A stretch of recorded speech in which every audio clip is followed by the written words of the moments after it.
Good morning, good afternoon, and good evening, ladies and gentlemen. Welcome back to SATAL 2020. I'm your host, Moltar. Billy the Mustache Man has not joined us yet. Probably got some family stuff going on. But we have a good match coming up for you today. Grim Reapers taking on Joint Task Force France. Think this is going to be a pretty solid backyard brawl. But Gold League again. We're going to see Gold League today, and then Tuesday, and then Thursday and Saturday we are jumping into Diamond League. I had forgotten that we streamed the first Diamond League match already. But Diamond League will be back on Thursday of next week, and then Saturday, that following Saturday. So those 2 days, Diamond League. So get excited about that. Diamond League will be back. But again, this is going to be Grim Reapers taking on Joint Task Force France. Sochi versus Tbilisi. I think it's Tbilisi at least. So one that we haven't really seen. This is going to be a little bit of flatland, a little bit of mountains, a little bit of hills. I don't know how this is going to go. But one thing to note, this is an all F-16 Viper, all F-16 Fighting Falcon beatdown. Oh, and Billy is joining us. So I'll get him on the cut. But guys, enjoy the super cut. We'll be back with DCS action coming at you.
Welcome back, ladies and gentlemen. We are here. Billy did turn up, so Billy is here. I think your hat. I just lost track of the time. You usually message me. I didn't see a message come in, so I didn't know we were getting going there. I gotta fix your hat. But guys, we are here. Joint Task Force France taking on Grim Reapers. This is going to be a good one. It's all F-16s, so I'm really excited about this one. Nobody started taxiing yet. But, Billy, since we've got all F-16s, what aircraft do you think is going to have the advantage? I'm going F-16. I mean, this is a tough question. You usually throw me the hard balls, and I don't really know what to say here, but F-16 maybe? It seems, I don't know. It's a tough one, but probably F-16. I feel the F-16. I think that's going to be, that's the one that's going to come out on top. At least that's how I'm feeling everything today. So you changed to a blue background, so I need to change your color key to blue. Yep. Turn that one off. There we go. Billy's fixed. Boom. Turn that off. Okay. So F-16s all around. I don't know. This is going to come down to specifically who's got the better pilots and who's not necessarily the better pilots. That's not the good way to put it. Who's got the better plan and who executes that plan better. So that's what I think is going to come. Because you can be a great pilot and still get your ass kicked in competitive DCS by a team that's able to work together.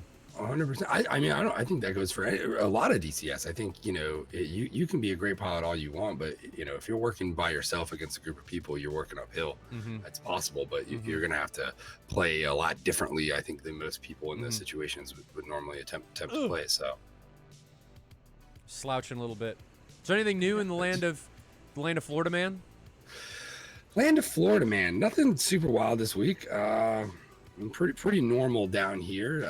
The weather is certainly been a bit tumultuous. I think we're almost out of the. No, we got another 2 months of the hurricane season. So hopefully slide through that without any problems this year.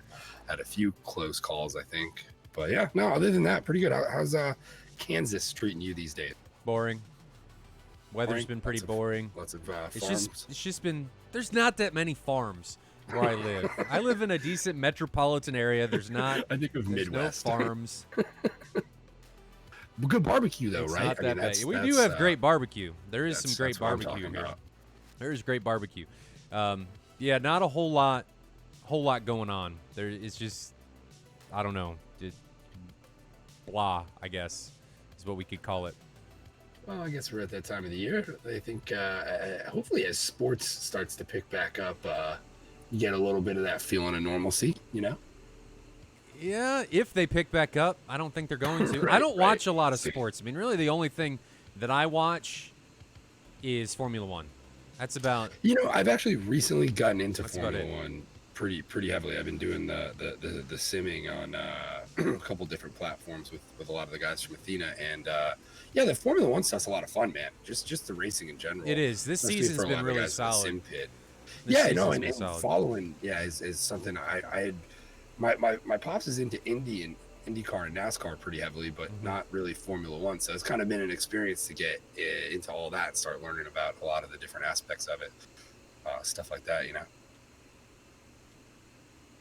So if you had a prediction, or you needed to make a prediction, what would you say is going to happen today? Let's be real here instead of just joking that it's all F-16s. But what do you think is going to happen? I don't know what the weapon restrictions are. Both teams are going to be down to 24 missiles. So you've got a limited weapon payload that you can take. What do we think? What are your predictions for today? Well, are we going? What's the location choice? Are we talking Sochi versus Tbilisi? So not close. Whew, man. I would love to hear from the guys who did the decision making on that. Well, I'll fly F-16s and take the furthest one. That seems like you can. F-16's got great fuel economy as long as you don't gate the whole way. If you get to a decent altitude and put it at 90%, you're fine. It still is the plane I think we've seen the most run out of fuel so far this season. I think it is the platform that's had the biggest fuel. But it's also been one of the most flown. That is true, and that certainly factors into that as well. Curious on the decision making to choose that one over that. Maybe that's part of it. Maybe one of these teams is better at conserving their gas than the other, and that may factor into their strategy there. Curious how well we see these guys manage A, getting the bags off the wings, and B, when they start shooting those missiles. Probably the more important thing, when they start shooting those missiles at the end of the day, without everybody knowing that there's no Tomcats in play. I think changes the mindset of how you approach that initial merge, right? You can kind of push and press a little bit harder without the fear of one of those things coming. Now, granted, guys are still, as we see with these 120s, are good at finding the right opportunity to get that long shot. So I think hopefully we don't see these F-16s up above 35-ish thousand. I think 30 is probably the sweet spot. I don't know where you stand. I don't know. I like to be as high as possible. You just need to be very vigilant that the ranges drastically change the higher you get. So you can impart more energy onto your missile, but they can impart more energy onto theirs. So you got to be vigilant and be thinking ahead, because things can happen really fast at that altitude. Because missiles start coming in at, instead of Mach 1, they're coming in at Mach 3 if they stay up that high. So it's really important that if you do stay that high, that you're very vigilant on weapon ranges, when you think somebody may be firing, and making sure that if you are defending, that you're defending earlier, and if you do defend later, that you drag those missiles down into thicker and thicker air. Somebody said my heart's breaking for Ferrari when we were talking about Formula One. Man, it's been awful. What is happening? But they did say, so I'm a little behind in the races. I just watched them recorded, but they did say that they were having the first couple races were going to be bad for them because they had to change some parts later on. So hopefully they do change some stuff. But, man, it's been rough. It's been really rough. I don't know. Quick shout-outs to Leighton for dropping the Tier 1 sub, 7 months. He says, yeehaw, we are indeed ready to go. And then Urutaro Man comes in with 5 months and says, fight, son. Yes. And something that I got to say is hopefully Fold for Honor, the tournament we ran last year, will be back coming here soon. We're trying to get things organized. Not sure in what capacity it'll be happening, but get ready, because BFM 1v1 action is gonna be coming back to DCS in a big way. So be ready. Be ready for that at least. Been talking to Mover and trying to get things organized with that. So get ready for some fights, son. I don't think, Billy, if I had to make a prediction, with everybody flying F-16s, I don't think fuel's really going to be an issue. I think this is going to happen once the fighting starts. I think people are just going to start throwing punches. They're going to go in there windmill style when you're like 5 years old fighting your older brother and you start flailing. That's what's going to happen. People are just going to dive into it and start punching. And people aren't going to stop until the punches stop. And the only time the punches are going to stop is when everybody's been dropped. So that's my prediction. Things are going to start slow, and they're going to start a little bit far away, but then once we start even moving in the right direction, nobody's going to come in with the arms up. They're just going to come in flailing. That's what I'm saying. I'm going to make a prediction that the AIM-120 is going to be the most dominant missile today. Oh, man. You have no idea. But I got to say, that is a bold prediction. That is bold. Right? I mean, it's risky on my part to say something like that, but I'm going to do it. I'm going to do it. That's why I'm here for you guys. Leighton, you should definitely, Leighton, if you're listening, you should definitely put up a bet on what the most critical and important aircraft of this match is going to be. Yeah, right. Let's take some bets on that. So it'll still end up like 95 or something like that. Some asshole out there will fucking bet the other way just to be a dick. Somebody will put, when we bet on the most used weapon, like, I don't know, SD-10 or something like that. That's what they'll say for unknown reason. Sounds like we are rolling. These guys are getting going. Everybody got the 3 bags? I think everybody's got the 3 bags, but as is tradition, let's crank up the volumes. Jet sounds and jet fuel in the morning. Let's get this started off right. Let's do it.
God, the F-16 sounds good. Echo 19 did a great job with that mod. So good. So good.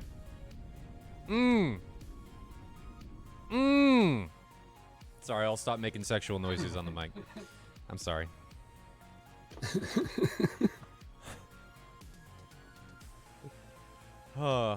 Anyway, you guys, I see the betting started.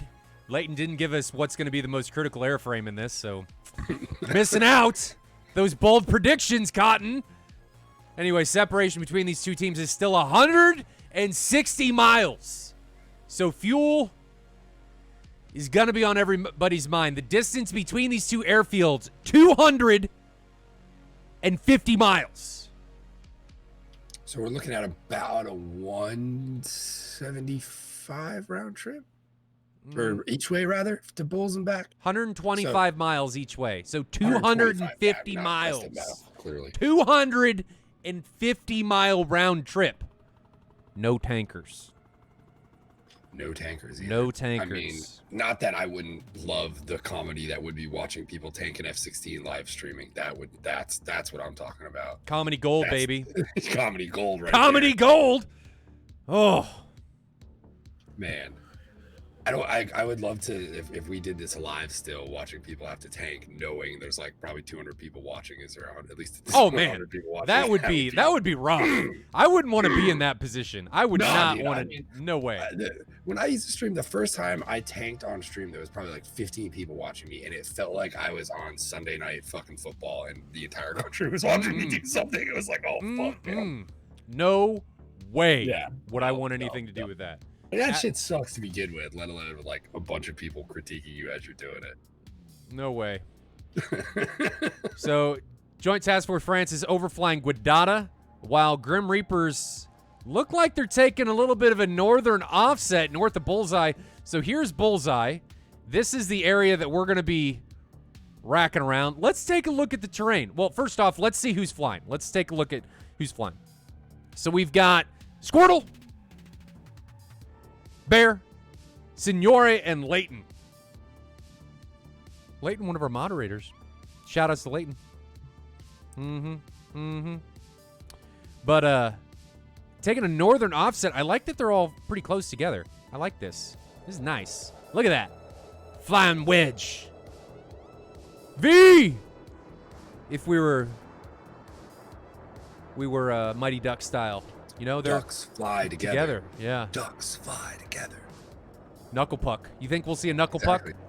I hope so. I mean, that'd be cool. As a hockey player myself, I know the pure potency of the knuckle puck and how difficult it is for goalies to actually deal with. Not to mention how hard it is to actually fucking do it in the first place. Good luck trying that move. But yeah, let's see some knuckle pucks today. Yeah. Leighton, you may have some insider information. You're running betting. Yeah, with that. See, it's like a little conflict of interest there. I mean, I guess if he's the one managing it, right? I mean, as long as he's not placing bets, I think we're all right. Well, if he's going against like the United States government, they're not going to do anything about it. So he's good. He's good. No, yeah, not at this point. Yeah, they're not going to do anything. Tax gambling, call it a day, like whatever.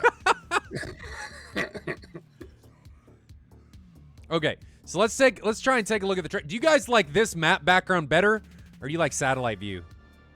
Satellite view's better. We're just gonna do satellite view. I think satellite view shows the white until you get into the white caps over there. It can get a little weird, but for the most part, it's nothing's really optimal. I think a couple guys and I in the Discord had a conversation about this the other day. It's just not an optimal solution for us as far as like when we display the map, making it easy for everyone to read. I mean, there's obviously the different icons and all that kind of stuff, and I think we've tried a litany of that type of stuff over the years. But yeah, for the most part, you get what you get on that front.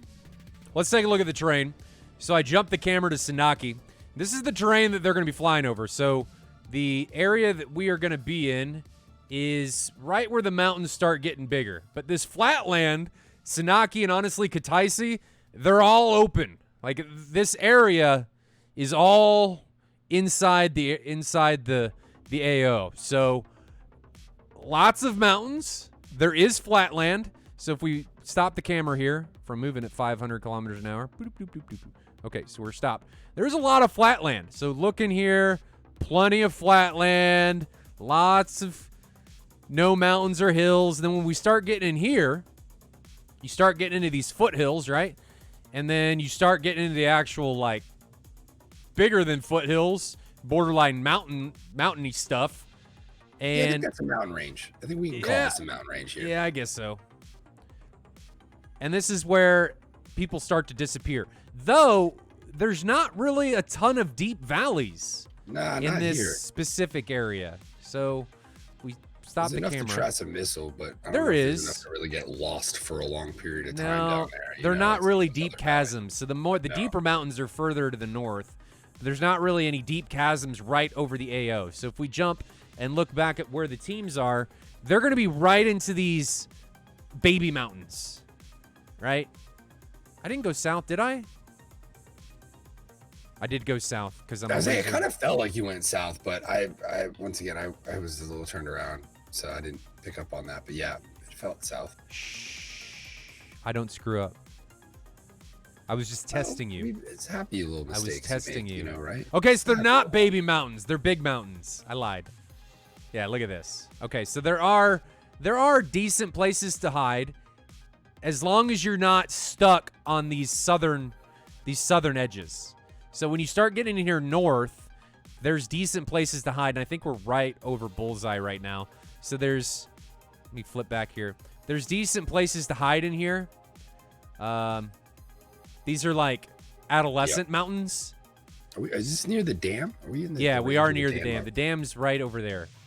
Some of the best fights I've ever had in DCS have occurred right in that dam area. Because there's enough place to trash a missile, but there's not really enough time to just disappear, right? The mountains and the valleys, the valleys are really wide and they're very segmented, so they're far apart. So you can't just jump from valley to valley to valley to valley. If you get in a valley, the guy's gonna know where you went, and he's gonna have an easy time to find you. Track, yeah. I'm on the ball again. Dude, I'm always on the ball. I was testing you guys. I didn't screw up. You guys can think I screwed up, but I didn't. Okay? I didn't screw that up. Let's check on the teams. Team separation. Change that to the other camera to satellite view. We are down to 62 miles.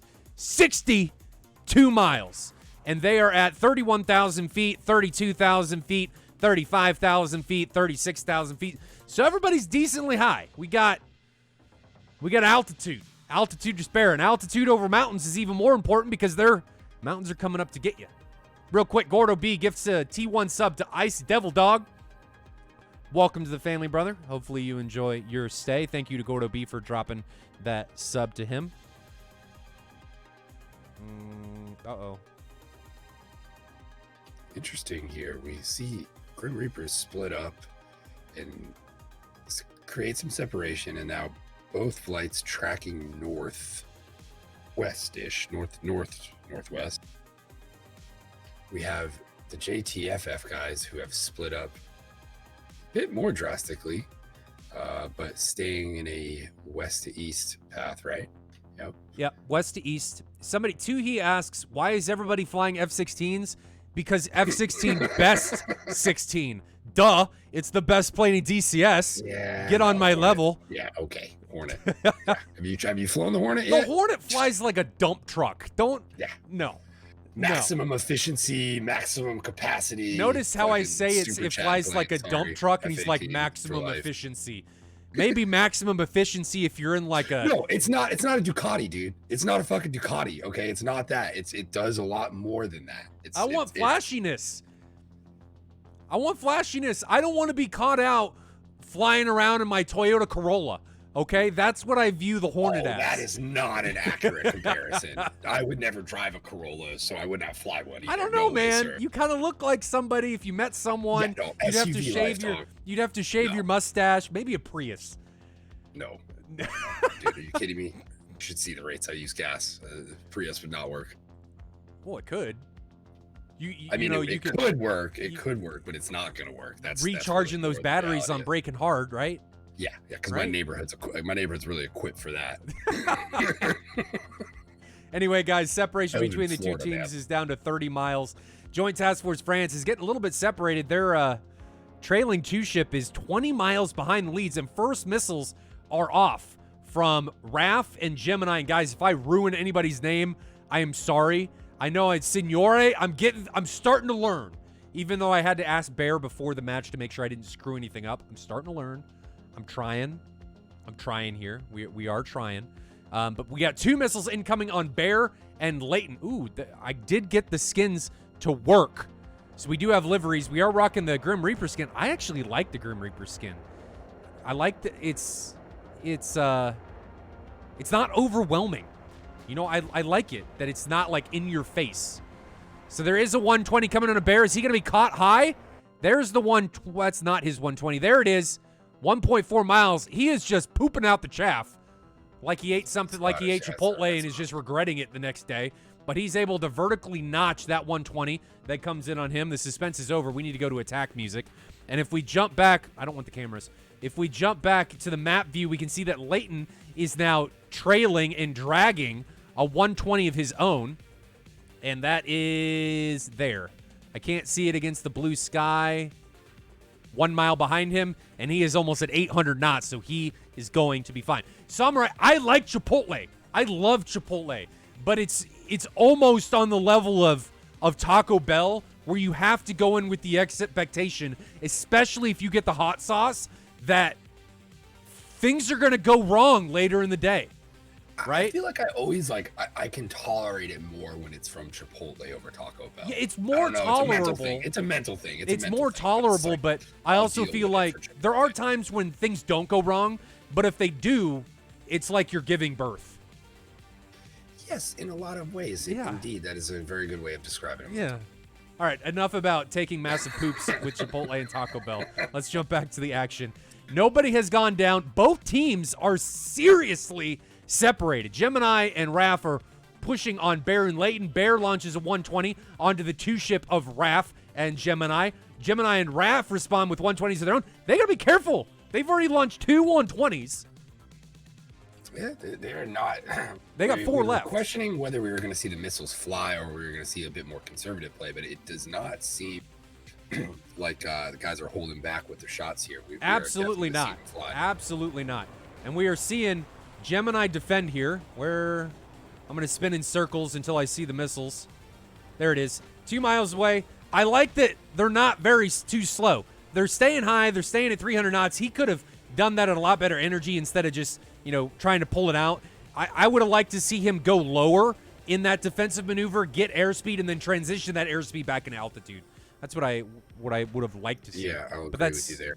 That, hindsight's 2020. So you gotta deal with what you will. It looks like the JTFF guys doing a bit better job of recommitting with altitude, like on their cold turns, they're ascending, gaining altitude is where it looks like maybe the Grim Reapers guys are trying to use some of that terrain to their advantage there. Hey, at least it appears that way. That are not really making an effort to get back up to altitude.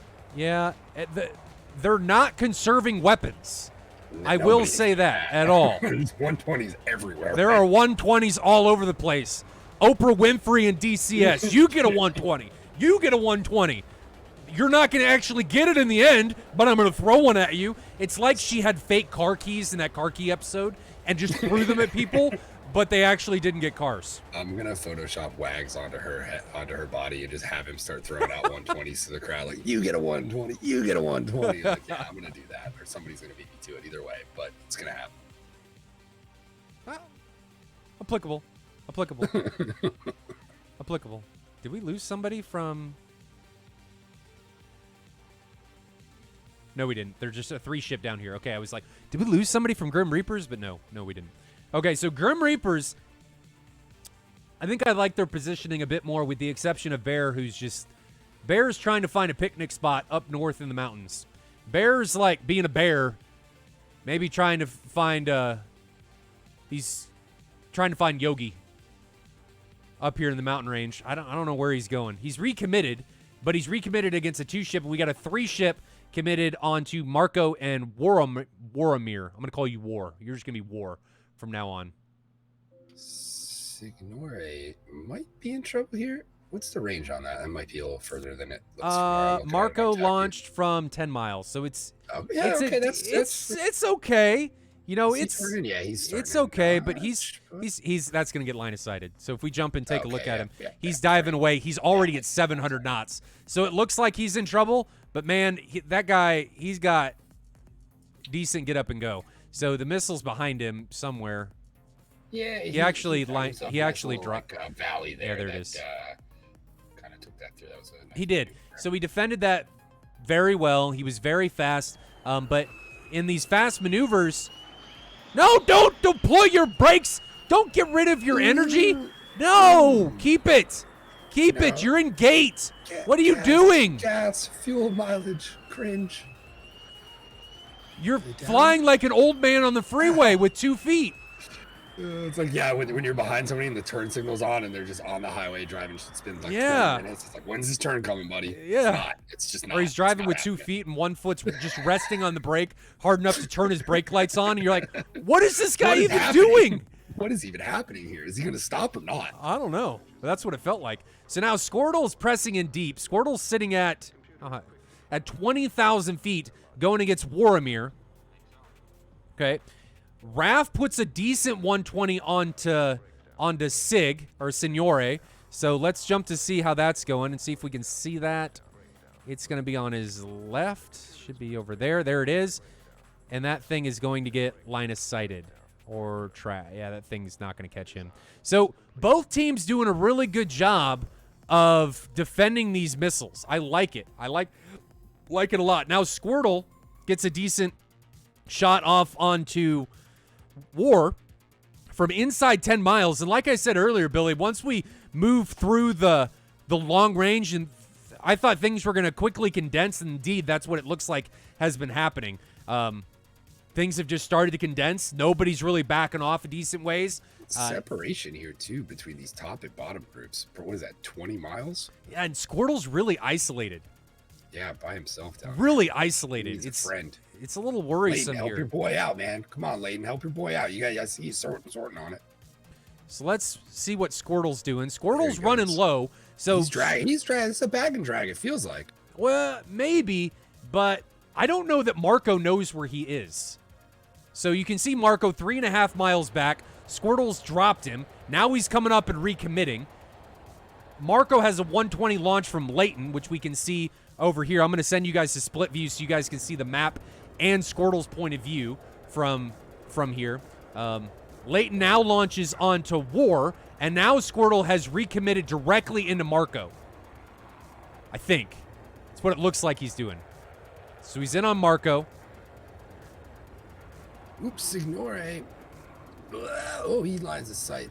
2, it looks like, up there in the north as well. Nice. So let's pause this. We got to take some. Good opportunity for that here, because Signore right about to circle around onto 2 plane 6s. So let's take a look at what's going on here. I'm going to turn the music down a little bit. Let's take a look at what's going on. So Squirtle is coming in. I don't know what's going on with my cursor. Squirtle's coming in head on against Marco. And what you guys didn't see, you may have caught it on the map, was Signore was almost merged with Gemini and Raph. Okay, he was really, really close. Really, really close.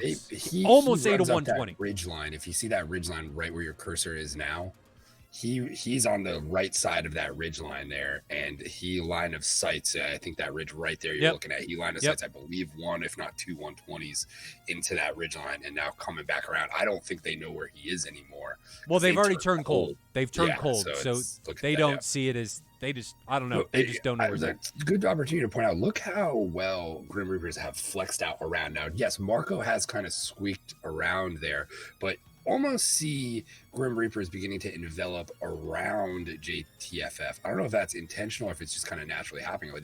The spacing is a little much in some areas, but I feel like at least those 3 in the center there, very well positioned to cover each other against a much more spread out and kind of sectioned off JTFF team. Well, we're going to see a head-on incursion here between Marco and Squirtle. I mean, I think they obviously see each other in this scenario.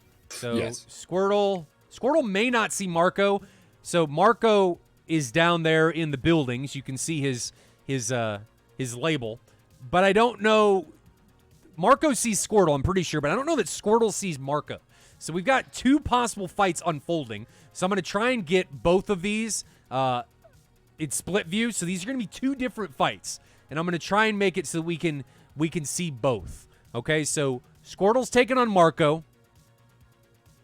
And who's up top? Signore is merged in a 2-ship. But I don't know what's going to happen looks like up to the north. He's got the upper hand, I think, on that one up to the north. But that's a tough.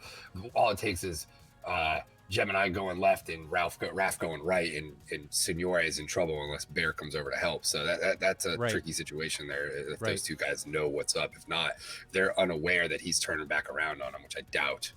I think it could be a short day for those 2. We'll see. So we're gonna try and get both of these views. We got Signore on the right, Squirtle on the left. Let's unpause this and see what happens. Okay.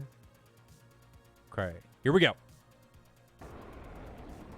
So Squirtle, I don't think sees Marco. Does he see him? They're merged. They don't see each other. I think they see each other. I think here he is now. He sees him. Squirtle just fired at Marco. What was that? Errant shot there? And now Signore's in trouble. Signore's going to get hit by Raph. I think that was a 120. So now Marco's on the tail of Squirtle. He may disappear. So we've got the map view, but we've got Squirtle and Marco merged. And Marco just lost SA. Squirtle comes out right on the 6 of Marco. And Marco's now in a world of trouble. 120 launch from Marco. But something to consider is that Marco only has 2 missiles remaining. And Marco gets taken down. That 120 desynced a little bit. But now we've got Squirtle ingressing onto War. He's now head-on with War. War's 10 miles out in front of him. And I'm going to grab War's point of view now. War is... left for Squirtle. War just has, I don't think, has any idea where anyone is. And here comes a 120. Where is that 120 even going? But it's close. It's and his second one from War. Now only here comes the 120 onto War, and he gets taken down. So Squirtle, I don't know where the first missile that War launched went. I have no idea where that went. I'm gonna assume maybe he dropped. It was just the radar on the 16. Oh, but look at this. Bear is now merged with the 2-ship. He is very, very slow, just knife edging this around. Riding that ridge like a goddamn I think he's trying to get up on Raph. Some altitude there. No, he's not. He launches on to Gemini, puts a 120 out there, 2 miles. That's going to be trouble for Gemini. Still tracking, and face smile. Gemini gets taken down, but Bear is very, very, very slow. So Raph is on the 6 of Bear, or at least thinks he is. So I'm going to grab Raph's point of view now. We're going to go split screen. So Bear is on the right, Raph is on the left. Both these guys are decently slow, getting energy back. We're gonna jump off of Raph's point of view and go to Squirtle. I like that Squirtle's coming to help his bro out, but he should be in gate here, trying to get there quickly. He goes high over that hill. I would have liked to see him go low over that hill. He's got one missile left, like Billy just said. It's an active. You need to get close. It was tough. He needs to get free of all this terrain, dude. I saw Bear take a hit. Smart move right there to not waste that missile, and you see that you have an opportunity at a gunshot and go for it. Good maneuver in there. So Squirtle's waiting for a while. Raph got a hit on the Bear. I saw a black poof come off. Gotta be careful with that 120. There's the 120. That's a good 120 shot. Yep. Yeah, now he waited till he had the right angle to where he wasn't going to hit the teammate there. Well, I mean, that was close. That missile definitely could have gone for his teammate. But he did wait till he was a little bit closer. Smaller field of view for the 120 in that situation. I like that he waited. I mean, not an opportune or perfect launch position, but I like that he waited and didn't just launch as soon as he saw him. Is he the lone pilot remaining in this? No. Bear's still up. I think there's 3 Bear's pilots remaining, actually. Okay. Yeah, so Squirtle, Bear, and Leighton are all remaining. Okay. But man, once that thing started, there was just stuff going on all over the place. And I gotta say, that at one point it was a 3v1 down to the south, and Bear was by himself up to the north, and I thought was a 3v1, and he did really well. He even took somebody down in not dying and just prolonging and keeping that 3-ship occupied. Indeed. Or 2-ship. Something like that. And I'm guessing they're going to be pretty good on gas, although him climbing at the rate he's climbing at has me a little worried there that he's trying to get altitude so he can conserve. He's at 93% engine RPM. I don't know. I think he's probably okay. Yeah, I would assume I think so. fuel's going to be fine. That match didn't take very long. No, it didn't. And it wasn't all three of those guys. I would imagine one of them has enough to make it back out of that group. I don't know if everyone was maneuvering as hard as the rest there. Yeah, I think that match, once it got started, that went really fast. Squirtle didn't have, he had one weapon left. Does Bear have anything left? I'm not sure. Bear has 2. No, Bear has 1. Okay, Bear has 1 missile left. And then Squirtle had 1. Leighton seemed to have a bunch. Leighton had a couple. Okay, so he launched those to get rid of the drag, but Leighton had a few. Okay, so Billy, how do you think that went? I'm going to bring up the TAC view while these guys RTB, but how do you think that went? Give me your Fast and Furious. Your go through. Yeah, it did. That was definitely Fast and Furious. I think it shaped up fairly close to how we kind of assumed it was going to early on. I think we saw a lot of missiles coming off the rails real quick. These two teams really weren't going to take a lot of time to dance around or do that pre-flight pre-fight kind of size up that we see some of these teams do, where they kind of, we'll see one team hold a position and try to force the other one kind of into the spot they want them in. These guys really kind of just held their formations and their tactics as far as what they were trying to do there, and really just kind of collided and started letting them fly. I think we saw the terrain play a pretty big factor into this whole match. I think I counted at least 5 or 6 missiles that were line of sighted just in the bit that I was able to observe. I'm sure there was probably more than that at the end of the day. So definitely can look at the terrain as being utilized. I think in both teams in various cases utilizing it very well. I think at the end of the day, the advantage just ended up going to the Grim Reapers there. They seem to in most instances have the better positioning on JTFF, and I'm not quite sure what the reasoning may have been for that. It may have just been strategy and sticking to it. Not quite sure there. Okay, but so we're gonna like they're in the better spots. Let me get a different camera angle here. We're gonna go through the TAC view. So I've got it now, so we can watch them RTB while we go through the TAC view, so we're more efficient on time. Instead of just sitting here staring at a guy flying 125 miles, we're gonna do both. Okay?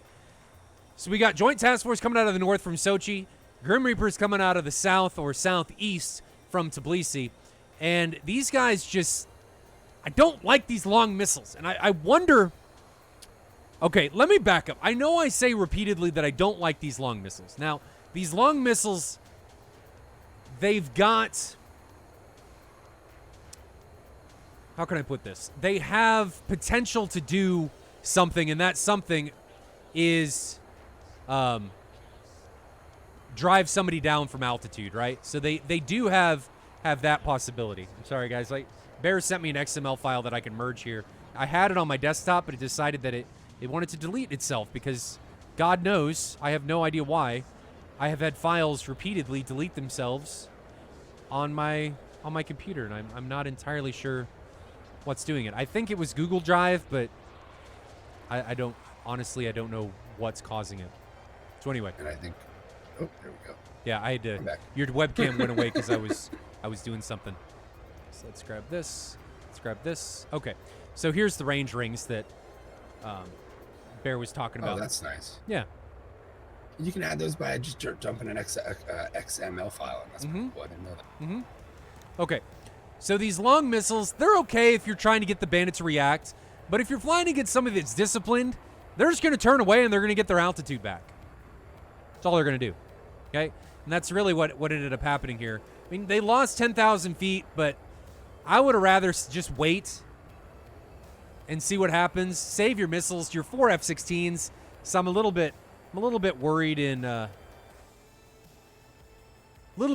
that you're not going to have weapons later in the match. So when you're all F-16s, it's more crucial just to pick your shots and make sure that you're not wasting anything. Nothing happens here for a while. Our first kill happens here at about 42 minutes. User left your channel. Which is... Where is it? I think it's here. Yeah, Marco's going to get merges with Squirtle. And then Signore, I think the first kill is actually at 43 minutes. So Signore just gets bamboozled up here. He just recommits in too close. So how close is he when he makes this recommit? He is 6 miles. He doesn't have credit for the.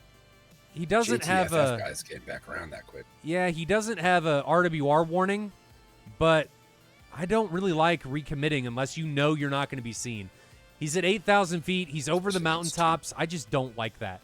The fact that there's 2 there scares me recommitting because I want to. Now, granted, he got lucky here and he got himself the 1v1, but I don't think he was able to sort fast enough to do what he needed to do there. I think the elevation JTFF had there played to their benefit. I think they were able to sort a little faster. Yeah.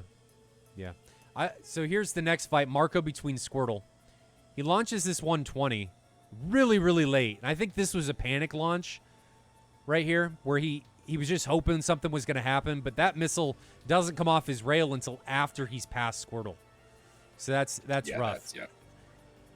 I think that's one of those moments where you're working hard trying to get it off and it just doesn't happen in the moment you need it to, and you end up getting it off a few seconds too late.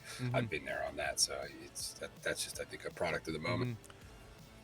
You know, I know Squirtle, I think, gets this kill, but I don't like this recommit right across Marco's nose. I mean, Squirtle's really lucky that he doesn't get a face full of missile here, right He's got here. Leighton there to back him up too. Yeah, but I don't.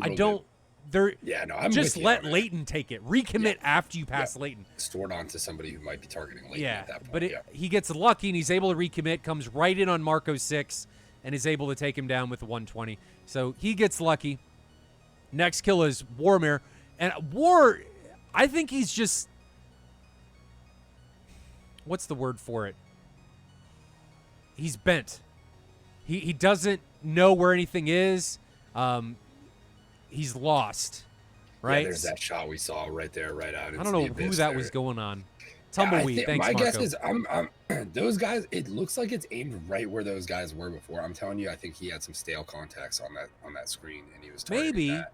But I don't think you can lock a stale because it won't show up on your radar on the F-16. I still had it at times where I like right before I go to fire, it jumps around and changes. But that normally is a product of when we're on those servers where there's like 50, 60 people, and it's struggling to kind of keep up. I don't see how that would happen here in this instance. Something else I don't really like is he's at 15,000 feet, really close to now at this point 2 unseen bandits. So he obviously, because this missile launches at somebody else, he obviously doesn't see them.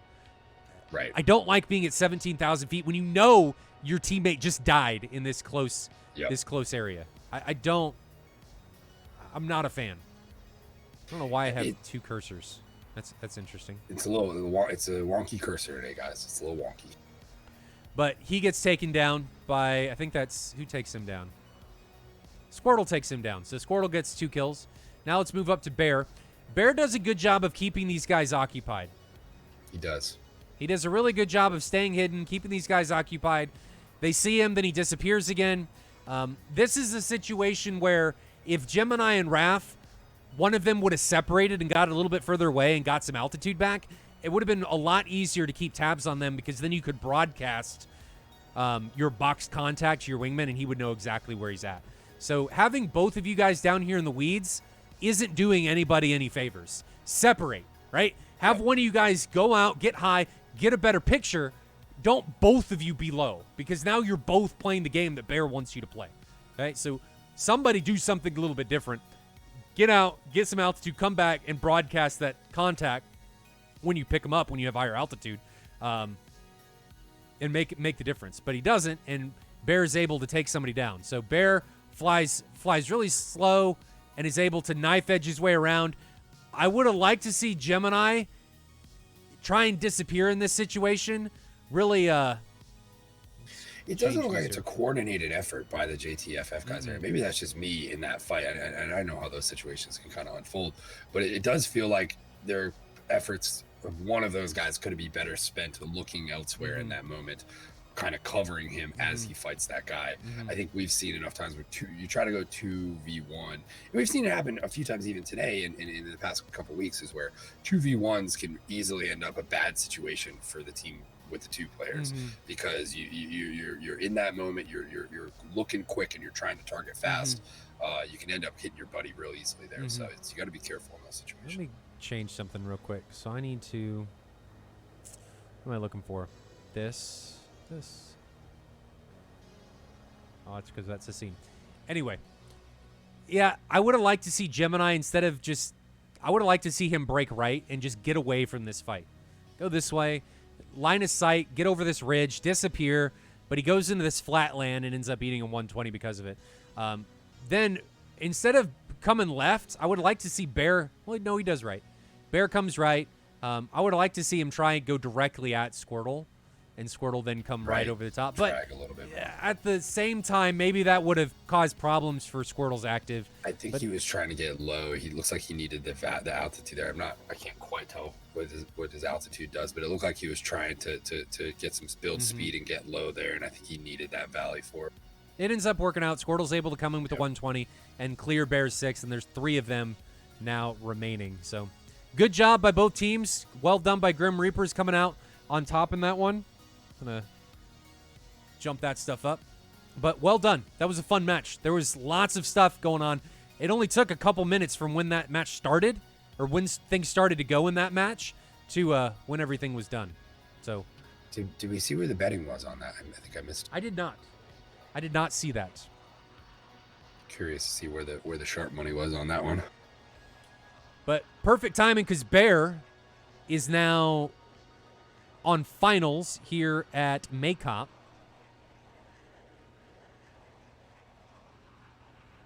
Or is this Vaziani? Where is this? Tbilisi. What is going on? Where is Bear? Right? Like, was it Bear. me? Bear doesn't have fuel. He's landing at Kataisi. He's diverting. He's just diverting. Okay. Yep. I was like, that doesn't look like Vaziani or Tbilisi. What is going on? But anyway, these guys are RTBing to the correct location, so there's no issue. As long as one guy lands, it's just as good as everybody landing. You just have to have one guy make it back. So he diverted, didn't have the fuel, and decided instead of punching out, he wanted to be awesome and land. So, Marco, can we see the gun zimp? I don't have a way to back up. You guys, yeah. I caught it on the track. There was one round that hit. Now, one round isn't of 20 mil, and DCS isn't going to be enough to take somebody down. But there was one round that hit Bear's aircraft in those gunshots. So if you guys back up in the VOD. On the VOD, you're going to be able to see it. So you guys can clip it if you want to. Yeah, I was going to say, I should probably start trying to do a better job in the moment of recognizing when something like that's happening and clipping it. So I'll try to what are you doing, Billy? Yeah, I don't know. I'm just here with I just bring the mustache, bro. That's all he does. Thing I'm doing here. So these guys still have a decent way to RTB. Squirtle's still at 93% engine RPM. Leighton's rocking 84%, so Leighton's getting really slow. 210 knots. Squirtle's not much better, 244. Hey, there's Lozzie. How far do they have to go? Still 50 miles. But they are at 40,000 feet. So even if they run out of fuel now, they should be okay gliding. Bam. Okay. 40 miles now. So you guys can see what I'm looking at. Oh no. Yeah, Leighton's running out of fuel. No, did he? No, he's just idle.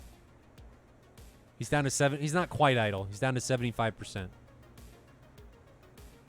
I guess fuel is an issue. They're dropping like flies, Moltar. Yeah, they're I've had one guy have to divert. Leighton is down to virtually idle, though he is at 277 knots, still at 35,000 feet, under 40 miles away from his intended airfield. I think he'll be fine. I think he's going to be okay. And also, I want to shout out, respect the divert, knowing you're not going to make it back and putting it down on an actual airfield instead of most people who just attempt to do the absolute impossible and end up landing in a field somewhere, right? Small, but nice little change for that. Well, it's be like, okay, I'm not making it back. I'm just going to land at that airfield. It's right style there. points when you eject. Right, for sure. Come on, you got to do some arm thing or something when you break out of your ejection seat. Man, I'll tell you what, we always talk about hardware here, and I've seen it a few times in some custom pits and stuff like that. But what I love for a company to make an ejection handle, like a pull USB that I could attach to the chair or above the chair to be able to pull an actual handle to eject. Talk about a nice little feature that I bet would be a great piece of hardware for somebody to make out there. Verpal, where are you at on that? Let's get on it. Bear Speaking asks, of Verpal, new button boxes and throttles. Yeah, looking pretty. Some pretty people. Nice. So you got VKB making button boxes. You got Verpal making button boxes. You got Winwing making button boxes. Yeah. Thrustmaster make a button box. There's clearly a demand for it. Like I'm telling you right now, these people making button boxes, you can hardly keep them in stock. I think the biggest problem when it comes for high end flight simulation hardware these days is being able to produce it at a rate fast enough to sell it. Which the simple fact that that's the case, it boggles my mind. We haven't seen Thrustmaster devote more time and effort into all this.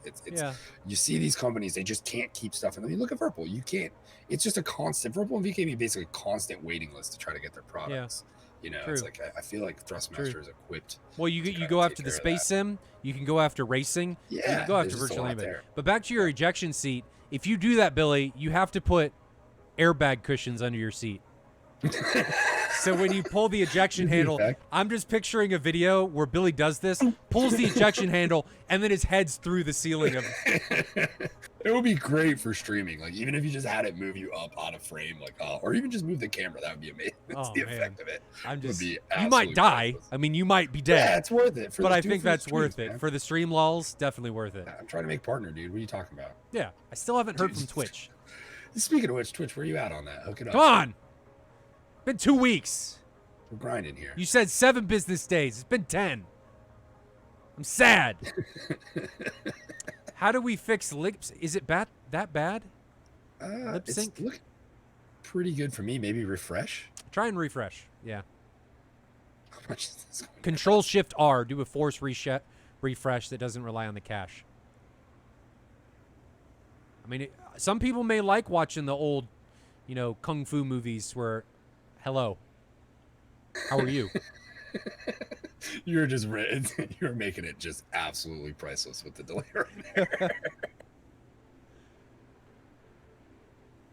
How far do they have to go? I mean, I see the lake there. He's right here. Is that the lake? He's That's only the like lake 4 miles away. In front of Tbilisi? Yeah, he's got to be like right here. Pretty darn close. Oh, I'm looking at Leighton. We need to be looking at somebody else. Squirtle. Okay, Squirtle's on finals. He's got his brakes out, 193 knots. He's accelerating. Drop that gear, brother. Stop accelerating. Put that gear down. Oh, he could be really worried about fuel and just wants to come in fast. That makes sense.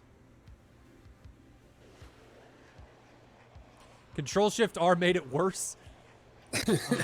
Do it again? I don't know. That's no good. Maybe try closing your browser and reopening it, or close the tab. I think you just need to enjoy the Kung Fu style lip sync. I feel like Samurai just challenged you to old school. What's the word I'm looking for? Some sort of duel. Is it, duel, yeah, that's the word I'm looking for. Some sort of duel or fight. A gentleman's 1v1 me, bro. A gentleman's duel. Yeah. You have to blow off your canopy and then shoot at each other with muskets. Oh, what's funny, I came across an image the other day, and I'll be sharing it probably on Wild Weasel this week on the social media. Every year they hand out an award, and the award is like an old school musket. I believe it's for like an F-16 sharpshooter or something like that. I think it's a guns contest. I don't remember, but the award is a giant, I believe it's like a lever action rifle or something like that. It's a pretty cool image. Oh. Okay, so we are out of the sim. That was round 1 between Grim Reapers and Joint Task Force France. Grim Reapers have taken that one 1-0. We are now going into round 2. Man, what do they have to do to come out and fix this, Billy? What does Joint Task Force have to do? They did a decent job.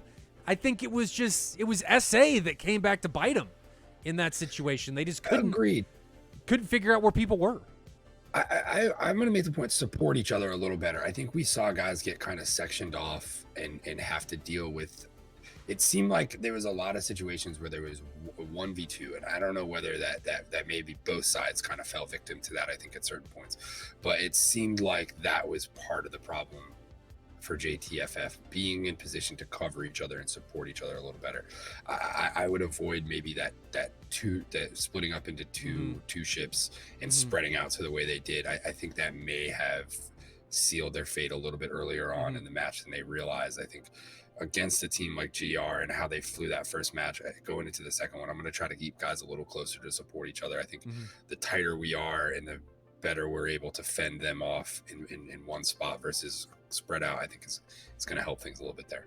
Good points. Good points. Leighton says Grim Reapers had 78% of the vote. Oh, wow. Okay. So chat pretty much picking that one there for what it was. I think Leighton cheated.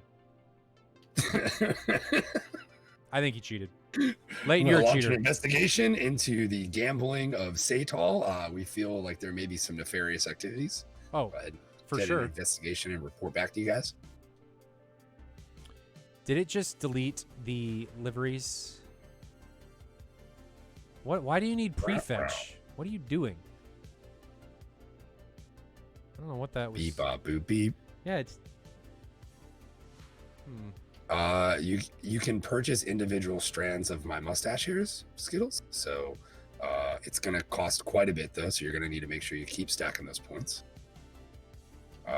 You can actually get, I believe, Moltar's shirts, the loose collared shirts. Those are available via points. His backwards hats also available via points. I make sure to put them on before we ship, so you guys get some of my dandruff. Yep, exactly. It's all in there. Yeah, probably come up with some stuff. Maybe some Wild Weasel gift cards. Fun stuff like that. Bathwater, yes, indeed. I will be producing bathwater for you guys to purchase. This has got a little weird. I mean, we talked about OnlyFans last time, but I don't. We're heading into that territory. I don't know that we really want to go down that road. A little worried about that. It costs more if they're everything's pre-worn, so that's a added bonus and benefit for you there, Skittles. I'm not wearing a bacon collar. This collar fits me. Gah!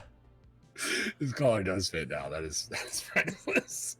And the shirts that you guys don't like, that you think are that's how they are, okay? It's how you really get women. You got to wear collars like that.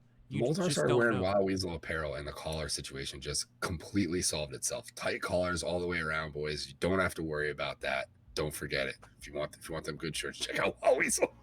Shameless plug. Whatever. Anyway, guys, we're going back to the Supercut while I get the next round set up. Coming back at you, Grim Reapers, Joint Task Force. Grim Reapers up 1-0. Round 2 coming at you in just a minute.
Welcome back, ladies and gentlemen. Again, this is round 2. Grim Reapers taking on Joint Task Force.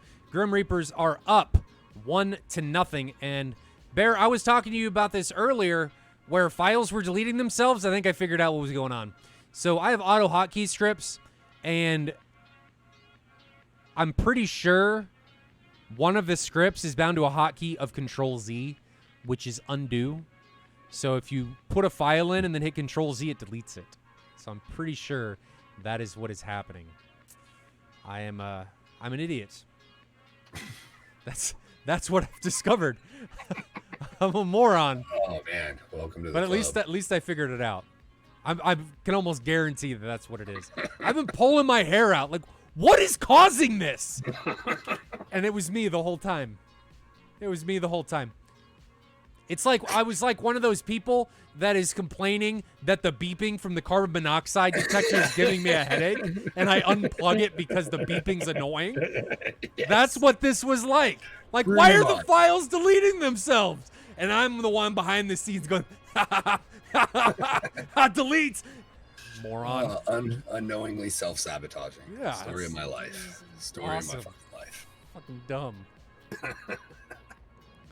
So dumb. At least I figured it out. I gotta go back and change the damn hotkeys. What an idiot. God. That was stupid. Anyway, just waiting for Grim Reapers to finish taxiing. We got Bear coming down the ramp to the remainder of his group.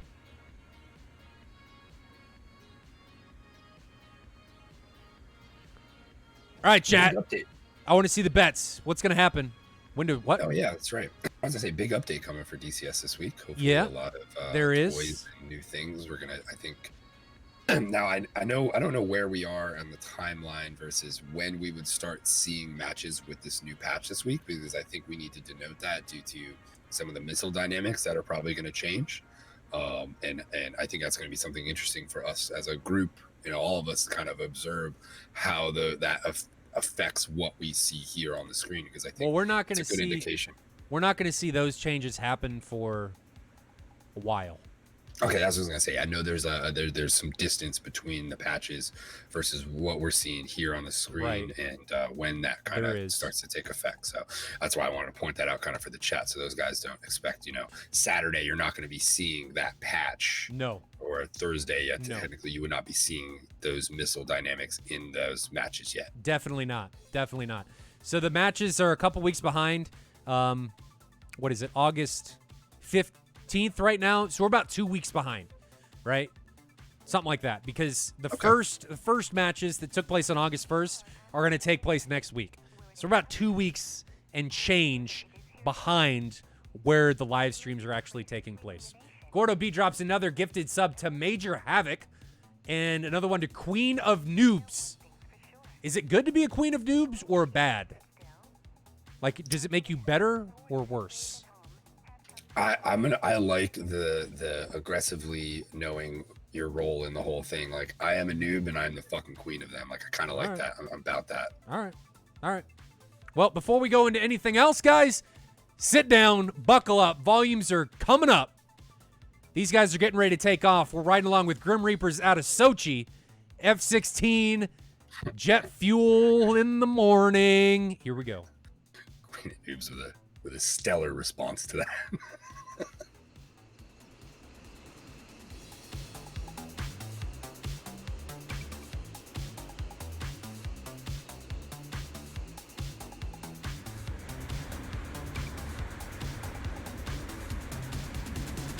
Are you ready?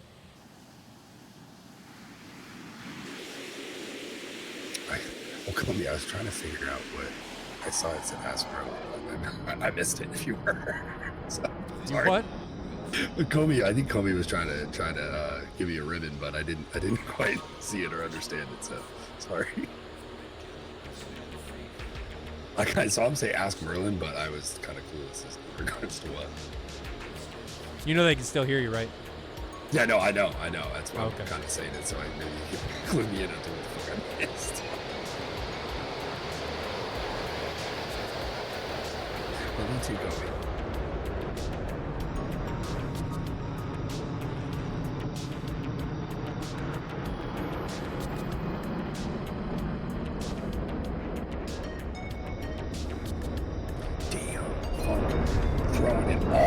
checking his points, saying 202, just being like,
All right, enough ear bleeding.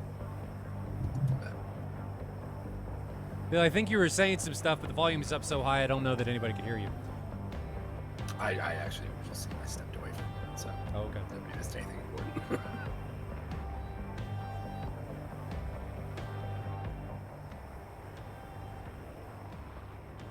Separation between the two teams is still quite significant. And by quite significant, I mean wholly substantial. 180 nautical miles. Fuel was an issue last round. Will it be an issue again? Navy Doc asks Moltar, what do you recommend as an SSD-wise for DCS, size and brand? It doesn't really matter. One thing you want is memory, like what's it called? DRAM cache. You want an SSD with DRAM. Would DCS benefit from an NVMe? No. No, I didn't think so. We had this conversation in our Discord the other day. I just don't remember what the No. answer was. No. You want an SSD with a DRAM cache, and the reason you want that is because an SSD without it is negligibly faster than a platter drive. It's just not worth it. So just spend a few extra bucks, do some research, find one with DRAM cache on it. A good place to look is on Reddit on Build PC Sales, I think is Build a PC Sales, I think is the subreddit. Just type in Google Reddit, Build a PC Sales or something like that, and you'll find it. But they post a lot of links to different parts that are on sale, and usually when an SSD gets posted, they will provide a link to a website that shows you what kind of controller and stuff it is and what the SSD's been rated at, so on and so forth. Yeah, I would not buy a cheap SSD. Yep. I would get a medium-priced one. A lot of it depends on the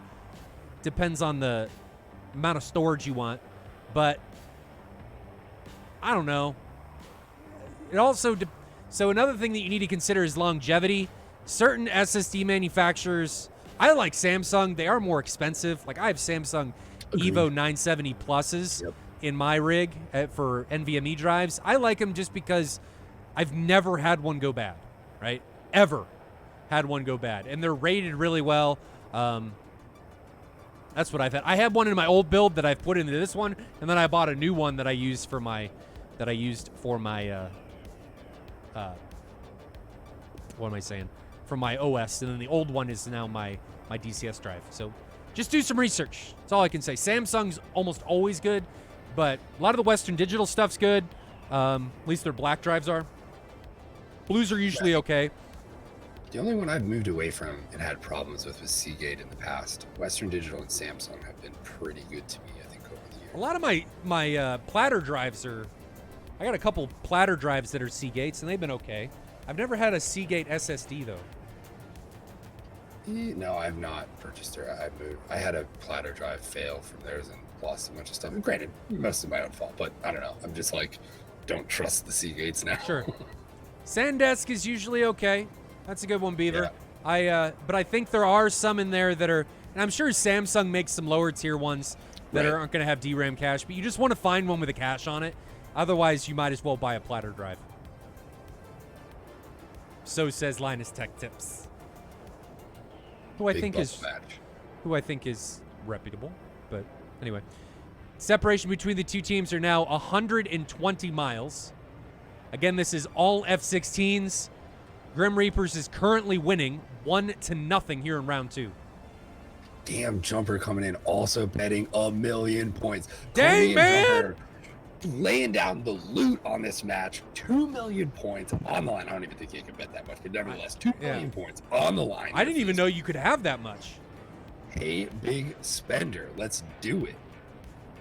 Are you still a big spender if you're spending imaginary money that you don't have? Yeah, sure. Why not? Fuck it. Yeah, I don't think you can bet that much. I think the captain, I do enjoy seeing the $1 million bets. Does anyone have sidewinders on their wingtips? I don't think so. I think everybody's 120s, which I like. Yeah, I like that. For this, you're better off with the 120 can turn like a bitch. I mean, the thing can crank. And when you're in close, just magdog that thing. Just send it. Don't even bother trying to lock somebody up. You're in close, put them in front of you.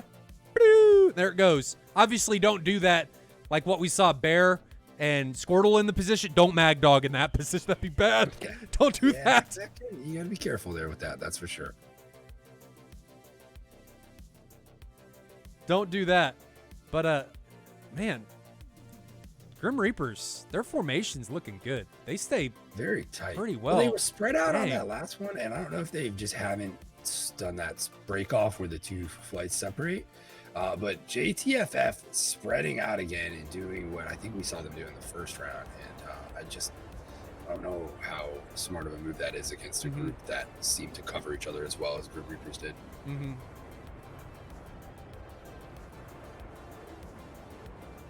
Oh, I missed a couple more gifted subs. Gordo gifted a sub to Athena Jazzy. Jazzy, welcome back. And then gifted another one to the controller 007. Both of you, welcome back to the family. Hopefully you enjoy your stay. It's a beautiful formation until something catastrophically goes wrong. I am not saying that Grim Reapers something bad's going to happen. I'm always just worried with people that I've never flown formation with or flown a lot with that something's just going to go bad. And then and public service announcement, if you go on public servers and fly super tight formation on people you're not on comms with, you're an asshole. Like, straight up.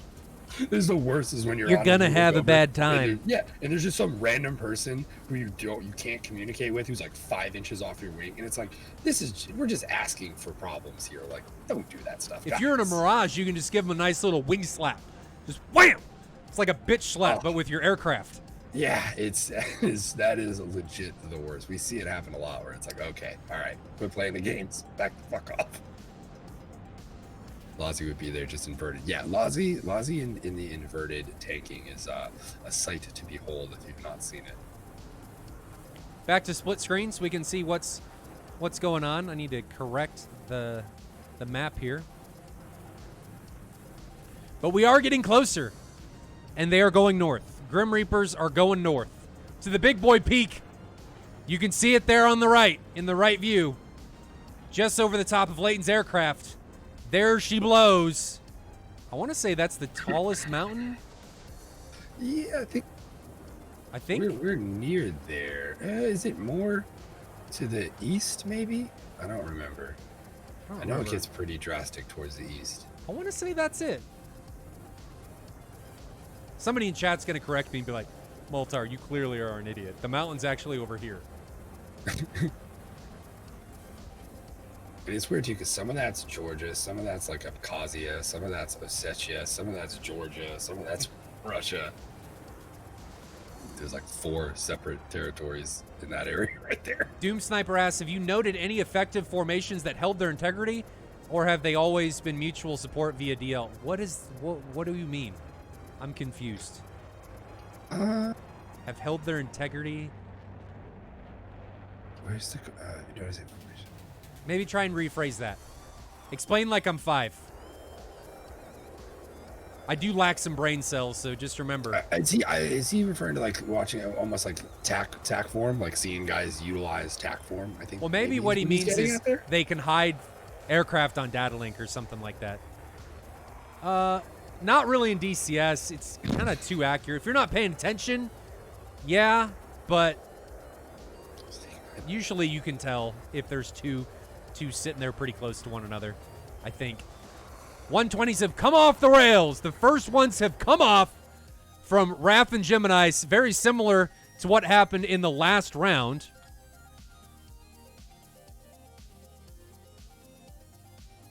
We are going to bring up the volumes here a little bit. This is the second round, if you will. As Queen of Noobs said, let's blow some crap up. Let's make it happen. 120 coming in on Bear. Is that going to be a problem? He is at Queen of Noobs has got me all flustered. 33,000 feet and descending. He's not very fast. I don't see the missile. There it is. But that missile is going to be done. She's going to be trashed. As it came over that turn to try and pursue him down low. That thing is not going to work. It's going to run straight on out of energy. So no issues there. Raph and Gemini have now turned cold. Grim Reapers are much, much closer together than Joint Task Force France. Joint Task Force France is separated by, I'm going to guess, 25 nautical miles. It's a long way. That is a long way. And Grim Reapers are right over top. Right over top. Check camera? Oh, my bad. I was like, I think I understand what he's trying to show. Sorry. I was looking at the map. I was looking at the map on the other camera. Anyway, Grim Reapers are right over top of the higher mountains. Yeah, fire the cameraman. If you fire me, you won't have a stream, so it's up to you guys. It'll just be this right here. We'll never know. Everything will miss, because you'll never know. 120s coming from War in Marco.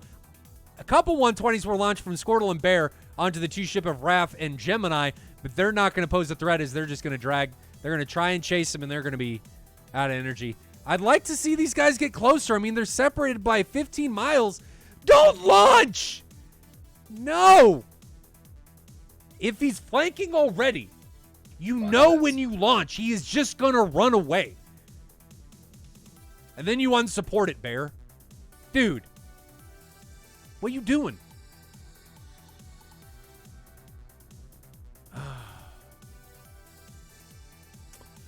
Whatever.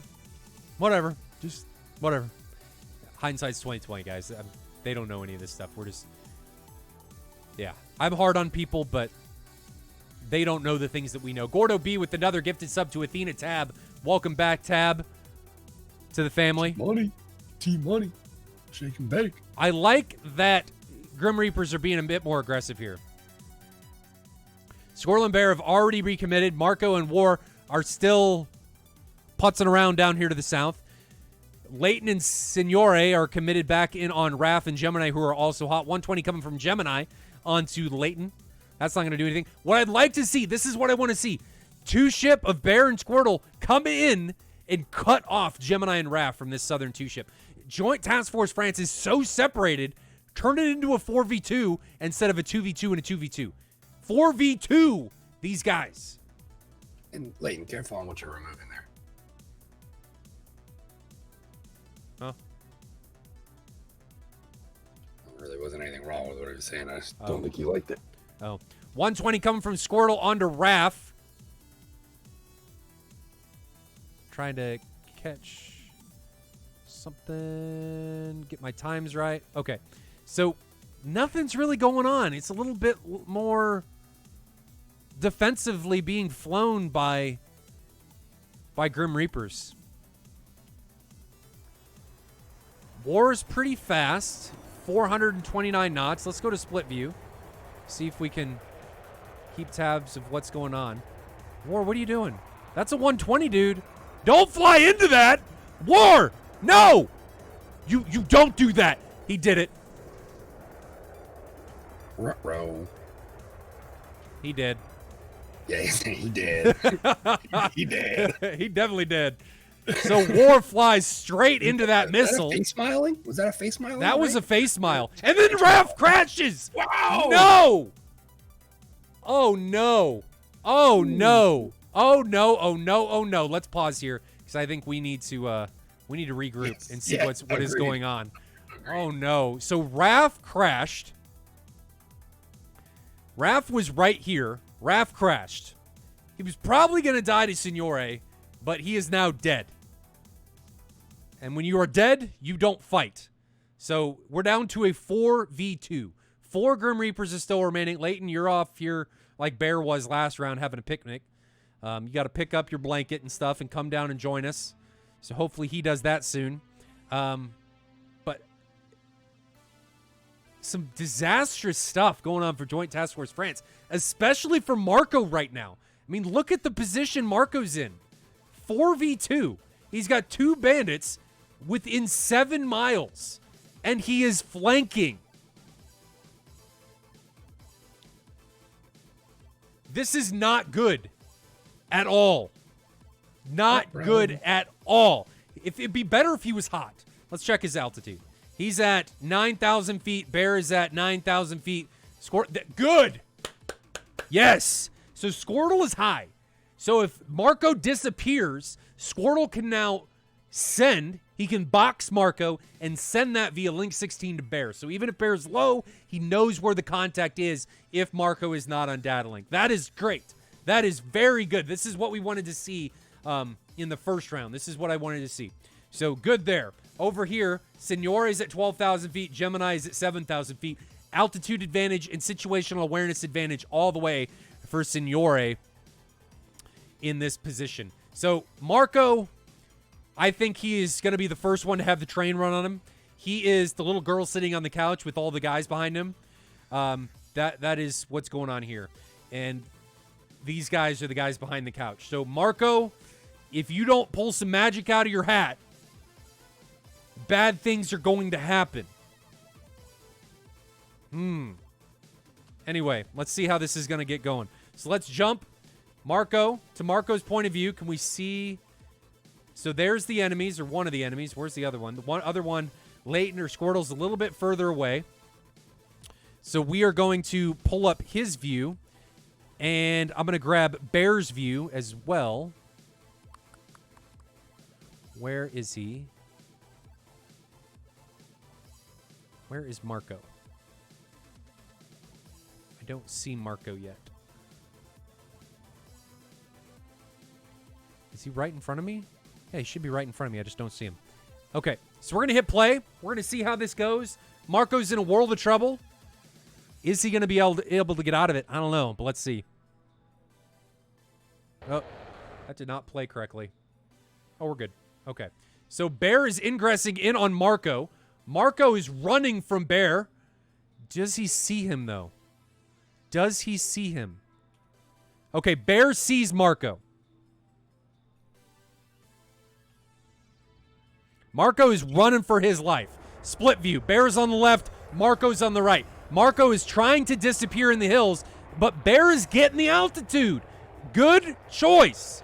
He's not following Marco down in the valleys. Bear went up and over the valleys. He knew he had the advantage, and now he's going to be able to come down on top of Bear. He's got him in data link. Does he see him visually? I don't know, but Squirtle does, and there's a 120 that came in from Squirtle, and Marco gets face-miled in that left-hand turn, and Squirtle puts another one on him just for good measure, and Marco eats it, but Marco is still alive. So Marco's just shrugging off those facials. He's experienced in this situation. He's taken them before and knows how to deal with them, and it's the third one. The third is what it takes to take him down. That was fast and furious once again, folks. That it was. So let's see what's going on here. Let's take a look at the situation. We've now got a merge going on between Gemini and Signore. I'm going to try and set this up in dual view here for these guys.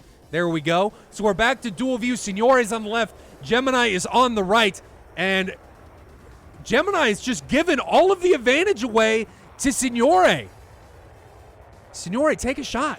There it is. 2.5 miles. Signore's got to do something about that missile. He's too fast to be able to notch. You better serpentine. 1 mile, half mile, quarter mile, face mile, and that is it. He is down for the count. And Signore takes the last combatant down for Grim Reapers in a rout.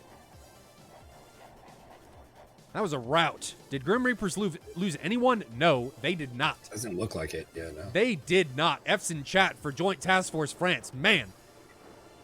Slaughtered. But that was, I think that was just people getting caught. And it was the separation. I'll draw yeah. back to it. You can see it from the TAC view. The separation did not bode them well there with how tight and how well the Grim Reapers worked together. I think that type of stuff is good if you have a team that you can get broken up and disrupted like that, which I just don't think this was one of those squads. No. Well, Grim Reapers didn't allow themselves to get separated, and I would have liked them turn it into a 4v2, but they allowed it and capitalized on the 2v2, which is what that turned into. So I'm happy with that. I would have liked to see them really fight for a numbers advantage and not try and take the 50-50 fights, but they did really well. So good job by both teams. Congratulations to Grim Reapers. For the time being, I mean, they still got an RTB. We're riding along right now with Signore. So let's back up. Not back up, but let's jump to TAC view and see how this all went down real quick while these guys are RTBing. RTB for TN Metals.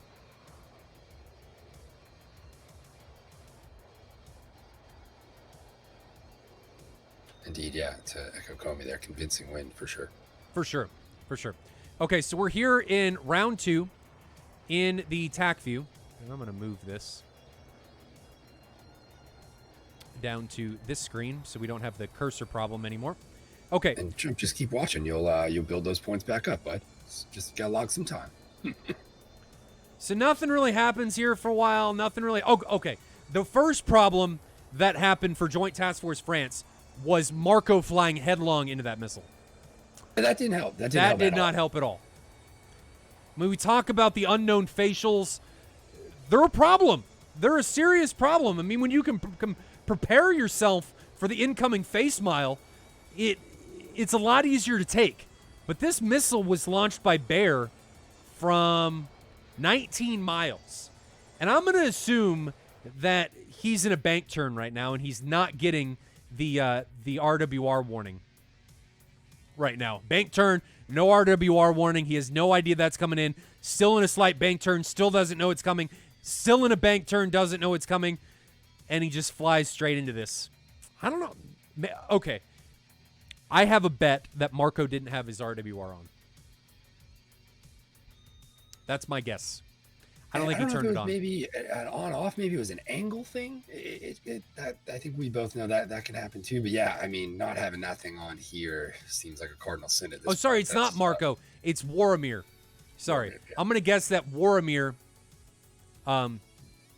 didn't have his RWR on.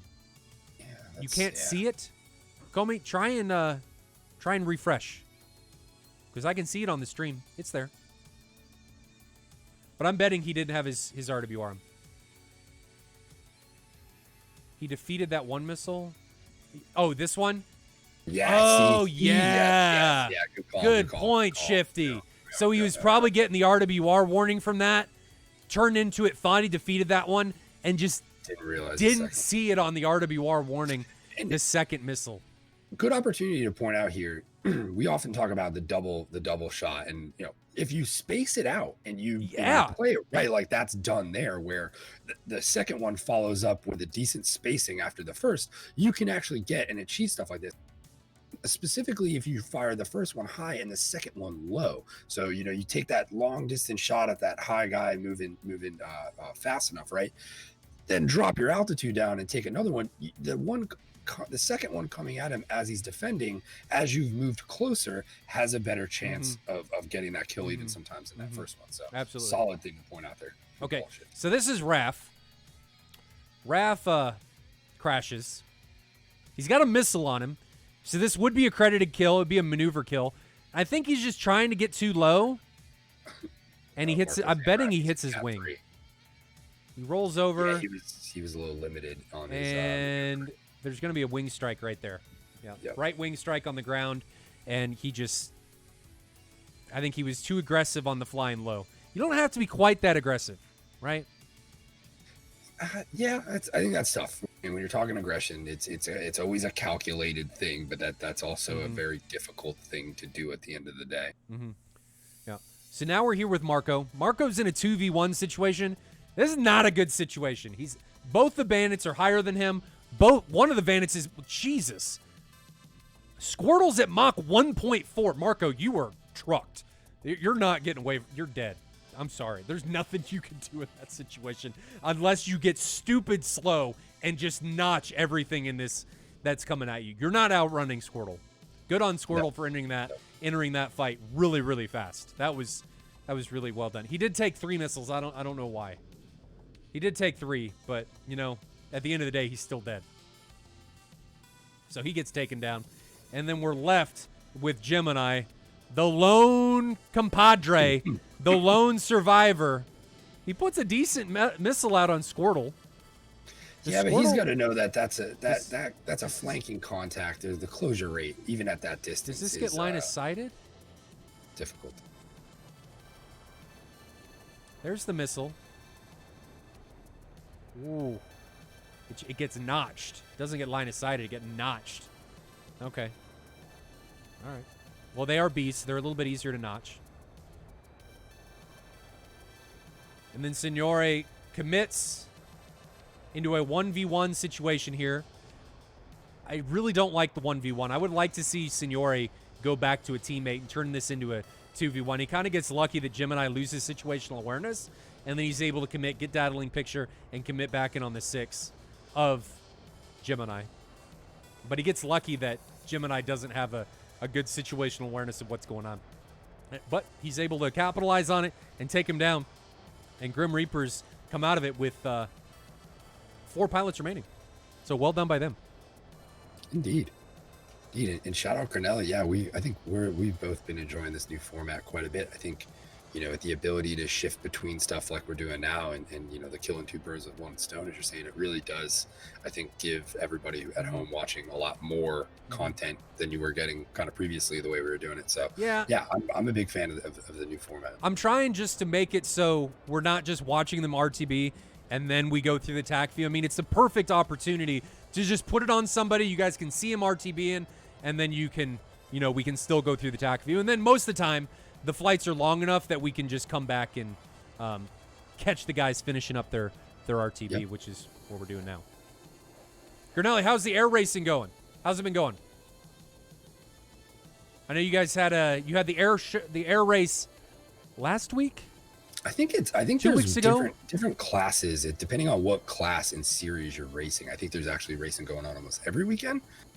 I could be wrong. I remember looking at the schedule, and I know it stays pretty busy over there, no doubt. For you guys who aren't following the air racing series, I highly recommend checking it out. We've had 2 guys from our Athena group going to a tab and jumper, and they've been absolutely having a ball, and I think doing pretty good, staying towards the top of the leaderboards there. So it's been, especially as we were talking about no sports and all that stuff, it's been a lot of fun to kind of have that as a substitute to follow along with and do. So shout out to all those guys who put the hard work into the racing, because it's not easy. Yeah, Gurnelli, if you're still here, enlighten us on when the next race is. Let us know. Absolutely. Yeah, but there's some or when the next air show is, because I know you're involved in both of those. Yep. And the air shows are a ton of fun too as well. You always feel like you get to see the cool mods people are working on.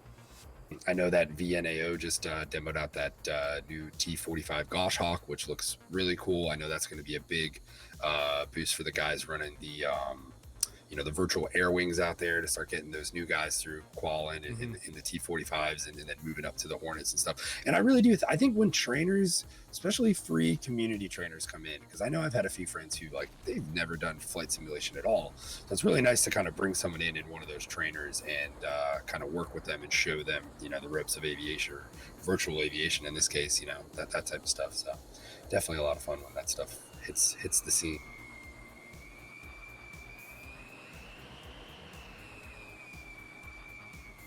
Ooh, last game of SATAL 2020 might be a 4-ship Mirage. Marco saying that would be 4-ship and Mirage would be cool. That would be really cool, actually. I'd like to see that. Really have your strategy down and have a plan and stick to it, I think. But I think done right, that can be an effective setup there, no doubt. Missing part of Billy's head. You got the mustache, so that's all really everyone wants to see to begin with. I mean, frankly, you could just crop this whole thing down to right around here, and I don't think anyone fucking minds. Yeah, nobody cares about the rest of your face. You got to have the all-encompassing facial hair. Right. Yeah. Right? It's everywhere. Right. That's what you got to do to make it work.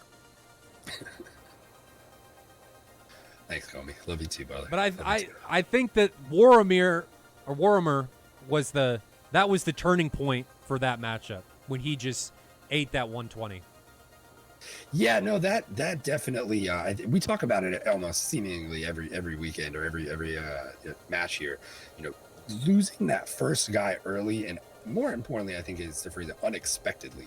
Right? I don't think anyone ever expects to go into one of these matches and lose someone that quick, that fast. Right? I think once the action starts, you kind of expect stuff to happen. But when it goes down that quick, it can really suck the wind out of a team and make life a little bit harder. People are questioning what they're doing a little bit more at that point, and the plan suddenly is a little bit harder to execute, and that can have effects all over the place. So, yeah, snagging that guy early definitely something to be said. And I know I pound on those shots not being good shots, but nothing happens unless you take those shots. So if you're comfortable wasting a missile and you're good with weapon management later, I mean, take them. If you're comfortable with that.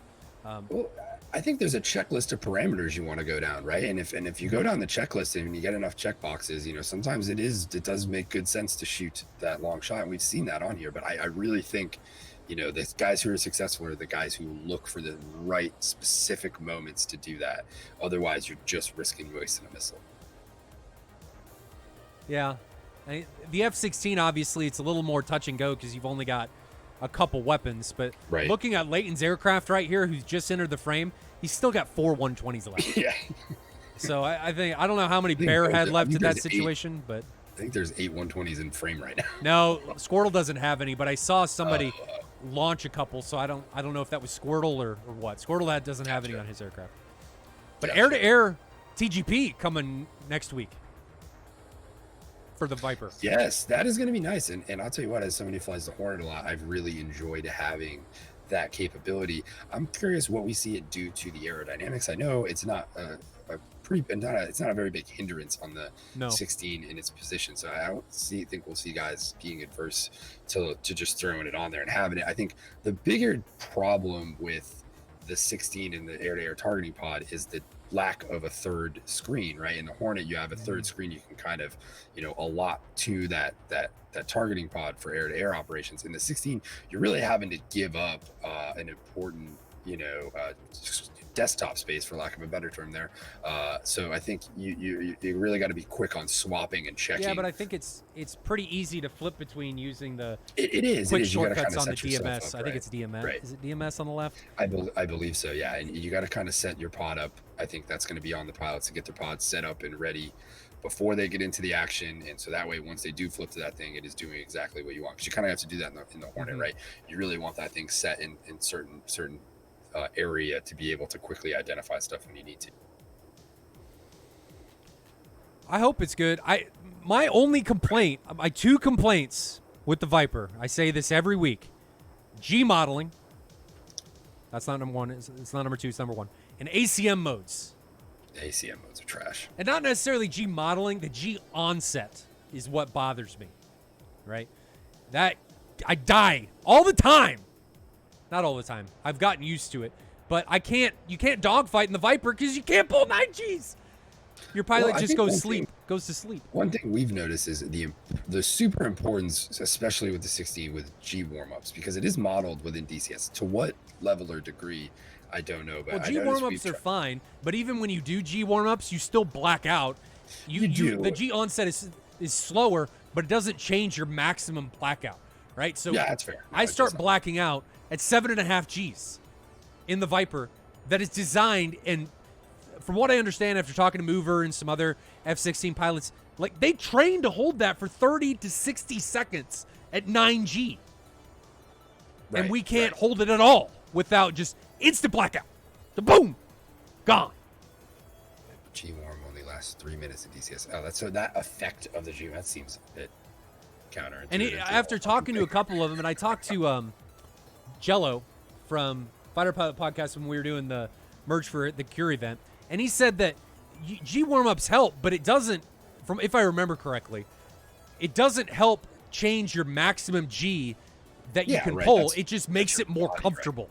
Right. That's all it does. It just makes you more comfortable.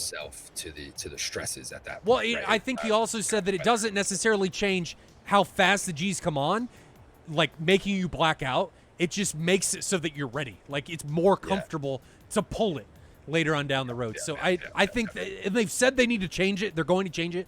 But that's one of the biggest things, if not the biggest thing in DCS is that. No, I agree, especially with a lot of what we see and do here with the evasions, and especially the evasion is really where you see that, and you question whether guys are getting away with a bit more than they should sometimes, and I do agree that is something that really needs to be addressed. Now, wasn't there something about that in the mini update? I almost need to pull it up to try to remember. I don't know.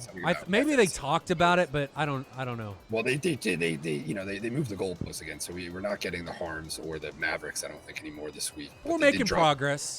I don't know. The weekend news was a bit confusing. Shout out to ED. Maybe get somebody to clean up how you guys do that, because you start with the roadmap and then you immediately go into like the changes. Yeah. But it's very difficult to know what was happening from one to the other there. Like, I don't know. I found that roadmap confused, or that whole weekend update confusing to read. Queen of Noobs says, I wish we could see fuel states and replays. I do too. That is being worked on. I've got somebody, Gamma, is working on that. We've had a couple people say they were going to work on it, and then it gets put on the back burner.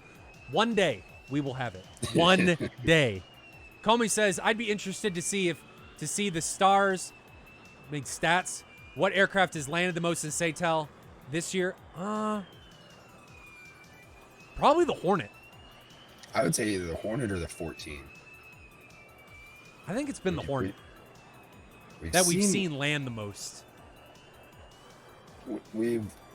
The longer distances, I think it really is irrelevant we saw a bunch of different airframes, I think, in one match run out of fuel. It really didn't matter what you were flying. It was a tough one, but I think for the most part, the distances are fairly in favor of everything but the 16 for the most part. I think, when choosing the 16 to fly with, you do have to be kind of careful about, which one of these setups you end up going with.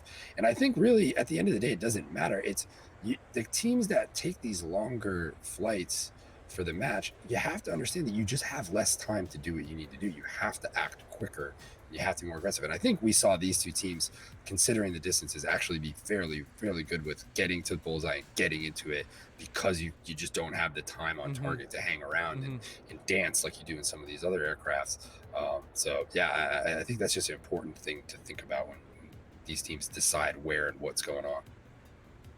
But it does look like these guys are gonna make it back here. Signori goes in the break, followed by Squirtle. Then Leighton and Bear, it looks like, is going to be last. Maybe. He's still going. Where are they going? There's the brake turn. There's Bear going into the brake turn.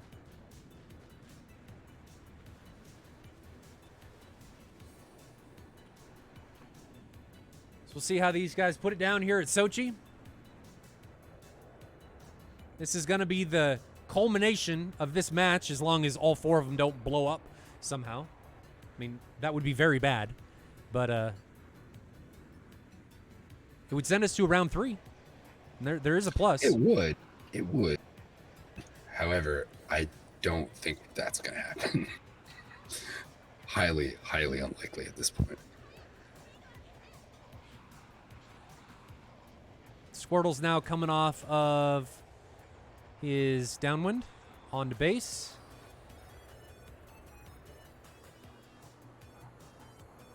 And we'll go split view. Let's watch this from 2 different angles.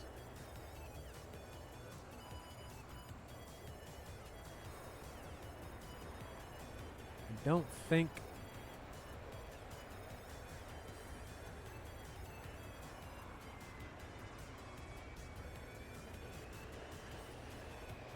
Who's in the lead here? Signori's actually leading him in. They just passed each other. So Signori is going to be off the screen on the right side to the left somewhere. Should see him in a minute. There he is, coming into focus. You guys can't see him yet, but he is there.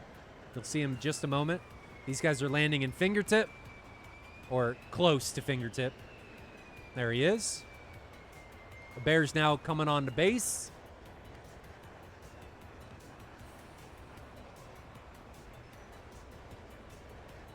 Ghost says if at least one of them doesn't blow up, it's not the Grim Reaper way.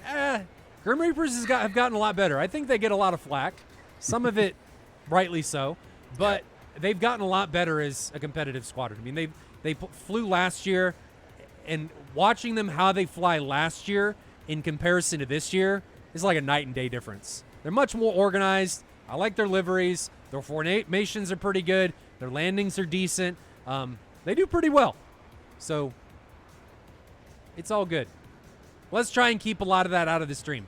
I know some people are pissed off about some stuff. Let's just, it is what it is. Yeah, if you guys want to talk about it, talk about it on Discord. Yeah. We don't need to be doing it here. About that stuff here or not here, probably not the best place. So Bear's able to put it down, and that is going to be it.